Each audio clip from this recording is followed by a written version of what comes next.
New ইয়র্কের Manhattan থেকে আপনাদের সঙ্গে আছি আমি খালেদ মহিউদ্দিন। জন আকাঙ্ক্ষার নানা রকম ব্যাখ্যা, বিশ্লেষণ এবং ডেটা শোনা যাচ্ছে চারিদিকে। কেউ বলতে বলার জন্য আজ আমাদের সঙ্গে রয়েছেন বিএনপি চেয়ারপারসনের উপদেষ্টা অ্যাডভোকেট ফজলুর রহমান। অ্যাডভোকেট ফজলুর রহমান এই সময়ের এক খুবই জনপ্রিয় মানুষ, যার কথা শুনতে চান, যিনি আবার সরকারের একটু সমালোচকও বটে। তবে আমরা অ্যাডভোকেট ফজলুর রহমান আপনার সময়ের জন্য শক্তি আলবদর রাজাকারের সন্তানেরা চেষ্টা করছে বাংলাদেশটা যাতে না থাকে, এটার নাম যাতে আবার পাকিস্তান হয়। পাকিস্তান না হলেও তো বাংলাস্তান হয়। এবং বলছে যারা অস্ত্র হাতে যুদ্ধ করছিল তারা আল্লাহর কাছে মাপ চাও, সেই সব মুক্তিযোদ্ধারা আল্লাহ ইচ্ছা করলে তোমাদেরকে মাফ করে দিতে পারে। এই কথাটা যেদিন বলছে সেই দিন আমি আপনাদের বন্ধু, আপনাদের ভাই, আমি এই আঙ্গুলটা তুলে বলছিলাম, এই আলবদর রাজাকারের বাচ্চারা খুব সাবধান, মুক্তিযোদ্ধারা কিন্তু এখনো জীবিত আছে, প্রয়োজনে আরেকটা যুদ্ধ হবে, বাংলাদেশকে আমরা ধ্বংস হতে দেব না। এই কথাটা কিন্তু বলছিলাম আমি বাংলাদেশে এটা শুরু করছি। তখনই আমার নাম হয়েছিল ফজা পাগলা, কারণ জামাত কিছুতেই যুক্তিতে আমার সঙ্গে পারছিল না, মনে করছিল গালাগালি করে আমাকে যদি অপমান করে যদি তাড়াইতে পারে, তাও পারে নাই। এখন আব্বাজান ডাকে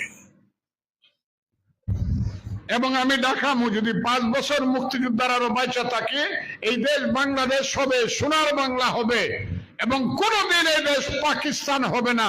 প্রয়োজনে রক্তের সাগর সৃষ্টি হবে, এই দেশ বাংলাদেশ থাকবে। আমি আপনাদের ভাই, আমার সমসাময়িক আপনারা কেউ না, একমাত্র নিহার বাবু আছে, আর এখানে মুক্তিযোদ্ধা যারা সবাই আমার ছোট। নিহার বাবু তখন রাজনীতি করতেন, আমার জয়সিদ্ধ ইউনিয়ন আওয়ামী লীগের সাধারণ সম্পাদক ছিলেন। উনি বলতে পারবে, আমি যখন ঢাকা থেকে আসলাম, এই ইটনা থানাতে তখন ঢাকা ইউনিভার্সিটিতে কেউ পড়তো না, এই হতভাগা একলা পড়তো। আমি একা পড়তাম ঢাকা ইউনিভার্সিটি, ইটনা থানায়। তখন ইউনিভার্সিটির ঢাকার ছাত্র দেখার জন্য গ্রাম থেকে মানুষ হয়তো, উনি নাকি ঢাকা ইউনিভার্সিটিতে পড়ে। এবং আমি রাজনীতি করতাম। এর আগে আমি কিশোরগঞ্জ জেলা ছাত্রলীগের সেক্রেটারি ছিলাম, 11 দফা আন্দোলনের কনভেনার ছিলাম। ইটনার মাঠে বক্তৃতা করতে করতে কাঁপাইতাম যুদ্ধের 3 বছর আগের থেকে। 67, 68, 69 এগুলো আপনারা শোনেন নাই, মাঠে মাঠে বক্তৃতা করছি। বক্তৃতা করে মানুষকে সেই পথে রেডি করছি। ঢাকা বিশ্ববিদ্যালয়ের নেতা ছিলাম। ঢাকা বিশ্ববিদ্যালয়ের 5 জন লিডারকে বলা হইতো পঞ্চপাণ্ডব। এই পঞ্চপাণ্ডবের আমি একজন ছিলাম। 7ই মার্চে যখন বক্তৃতা দিল বঙ্গবন্ধু, সেই বিখ্যাত 4 ছাত্র নেতা নূরে আলম সিদ্দিকী, শাহজাহান সিরাজ, আসম আব্দুর রব আর হইল আব্দুল কুদ্দুস মাকন, সেই 4 নেতার এক নেতা শাহজাহান সিরাজের রুমমেট ছিলাম আমি। উনি রাত্র 12টার সময় বঙ্গবন্ধুর বাড়ির থেকে এসে আমাকে গোপনে 7টা পতাকা দিল। সেই পতাকাগুলো কেমন ছিল? সবুজের মধ্যে লাল, লালের উপরে ছিল একটা ম্যাপ, যেটা যাদের মনে আছে তারা যুদ্ধের সময়,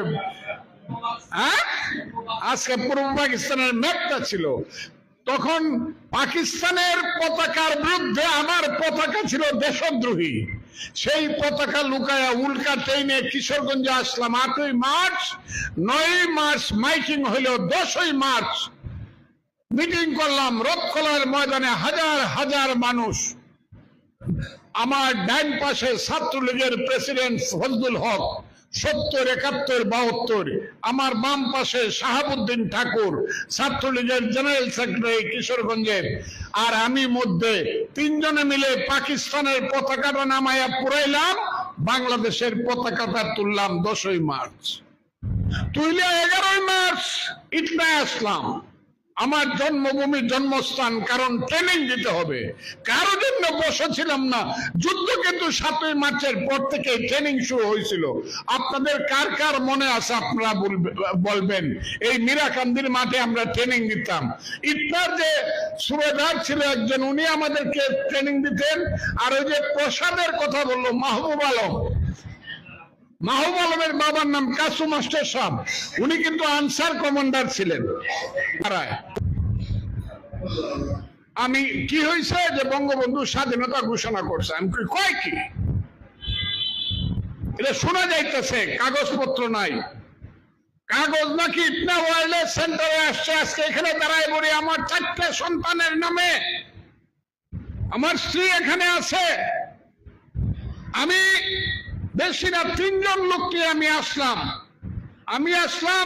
আমার সাথে আমার মিতা ছিল, নিহার বাবু বুঝবেন, সারা জীবনের সাথী, তার নাম ফজলুর রহমান, যে মারা গেছে। সেই বড় ভাইকে কইলাম, নিহারেন্দু রে খবর দেও, খলিল রে খবর দেও, ওয়ারা মুদিরগাঁও খবর দেও, জয়শীত খবর দেও, হাজারে হাজারে লাঠি নিয়ে আসো।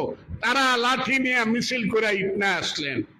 আমি যখন 8:30টার সময় ইটনা এই জায়গাটাতে ওয়ার্ল্ডার সামনে আসি, পিছন থেকে একজন ওয়্যারলেস এর পিয়ন দৌড়ায় আসছে, আইসা আমারে কানে কানে কইছে যে উপর থেকে আসে একটা কাগজ আসছে, এটা আপনার কাছে দেওয়ার কথা, ওয়্যারলেস অপারেটর সাহেব আপনাকে সালাম জানাইছে। আমি সেই ওয়্যারলেস স্টেশনটা এখানে ছিল নাকি, কথাটা ঠিক না বেটি? আমি এখন আছে ওয়্যারলেস স্টেশনে যাওয়ার সঙ্গে সঙ্গে অপারেটর আমাকে ভিতরের রুমটাতে নিয়ে একটা কাগজ দিলেন। সেই কাগজটার মধ্যে লেখা আছে যে গতকালকে পাকিস্তানি হানাদার বাহিনী অতর্কিত আক্রমণ করে শত শত পুলিশ, রাজারবাগে শত শত পুলিশ এবং ইপিআর ক্যাম্পে শত শত ইপিআর কে মেরে ফেলেছে, হাজার হাজার মানুষকে মেরে ফেলেছে, বিশ্ববিদ্যালয়ের ছাত্রদেরকে হত্যা করেছে। আজ থেকে রক্তের সাগরে ডুবে গেছে পাকিস্তান, এখন হবে স্বাধীন বাংলাদেশ। আমি স্বাধীনতার ঘোষণা করলাম, নিচে লেখা শেখ মুজিবুর রহমান এই কাগজটার মধ্যে। এইটা হলো 1971 সনের 26শে মার্চ সকাল 8:30টায় আমার কাছে এই কাগজটা আসলো। এটা সব পাইবেন আপনারা, এই কাগজটার মাঝে কি লেখা ছিল। এরপরে 2 দিন মিছিল হইল এই ইটনাতে। 27 তারিখে হামিদ সাহেব, কাবির সাহেবরা আসবো। আমরা দুপুর বেলায়, চৈত্র মাস, আজকে যেমন চৈত্র মাস রৌদ্র লাগতেছে, কড়া রৌদ্র ছিল, আমরা গিয়া দেওয়ান বাড়ির রেন্টি গাছের নিচে বললাম, দিঘির পশ্চিম পা। তখন 3টার দিকে বা 2:30 বা 3টার দিকে বুলবুল বলল, ফজলু শোনো শোনো, কি শাহাবুদ্দিনও বসা, এই যে দেখো কি কইতেছে, কোন জায়গাটার মধ্যে রেডিওর যে 7 লেখা ছিল, যেখান থেকে গুয়াহাটি শোনা যাইত, সে তার ঠিক পাশে সে ধরছে, ধরে বলছে এখান থেকে একজন মেজর কি কয় শোনো। সেই মেজর, তার নাম মেজর জিয়াউর রহমান, প্রথম বলল, I major Zia do hereby declare the independence of Bangladesh. এটা হলো 27 তারিখ 2টার পরে, এবং ঠিক তার একটু পরেই বললেন, I major Zia do hereby declare the independence of Bangladesh on behalf of our great national leader Bangabandhu Sheikh Mujibur Rahman. এইটা হলো আসল স্বাধীনতার কথা। এখন আপনি বলবেন শেখ মুজিবকে আপনি কিভাবে দেখেন?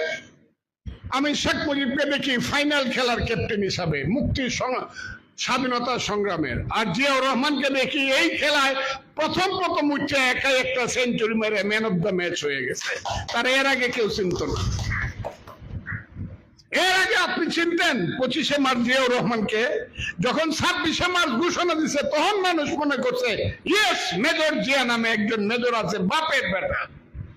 তারপরে সেই major Zia 1 number sector commander, 2 number sector commander Khaled Musharraf, 3 number sector commander Shafiullah, আমি মিথ্যা বললে মুক্তিযোদ্ধারা বলেন, 4 নম্বর সেক্টর কমান্ডার সিয়াদ Datta, 5 number sector commander Mir Shawkat Ali, 6 number sector commander MK মাসার, 7 number sector commander Kazi Nuruzzaman, 8 number sector commander MA Manzur, 9 number sector commander major MA Jalil, 10 number হলো নৌবাহিনী, আর 11 নম্বর সেক্টর কমান্ডার হইল কর্নেল তাহের।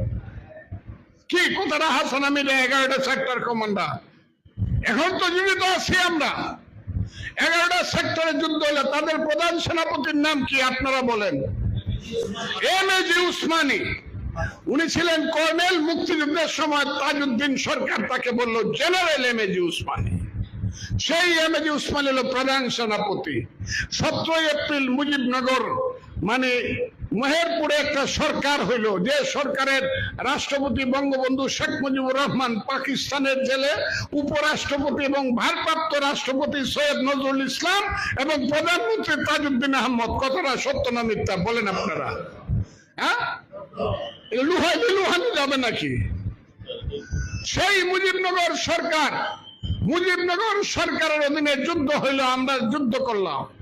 আমি ফজলুর রহমান প্রথমে মুক্তিযোদ্ধা হিসেবে যুদ্ধ করলাম, 3 বার ভিতরে আসলাম। প্রথমবার 12 এপ্রিল হামিদ সাহেবরা আটকাইছে, সিদ্দিক মিয়ারা গন্ডগোল হয়েছিল, তাকে ওই দক্ষিণের হাওয়ার দিয়ে ঘুরে আমার বাড়িতে নিয়ে আসলাম। নিহার বাবু আপনি সাক্ষী, হামিদ সাহেব আসলো, শাহাবুদ্দিন ঠাকুররা গেল, ইটনাতে আমরা থাকতে পারতেছি না, আমাদের বাড়িতে আমরা 3 দিন রইলাম। 3 দিন থাকিয়া প্রথমে কিশোরগঞ্জের 8 জন মানুষ প্রথম মুক্তিযুদ্ধে গেলাম। 8, 1 আব্দুল হামিদ, 2 ফজলুর রহমান, 3 শাহাবুদ্দিন ঠাকুর, 4 কবিরউদ্দিন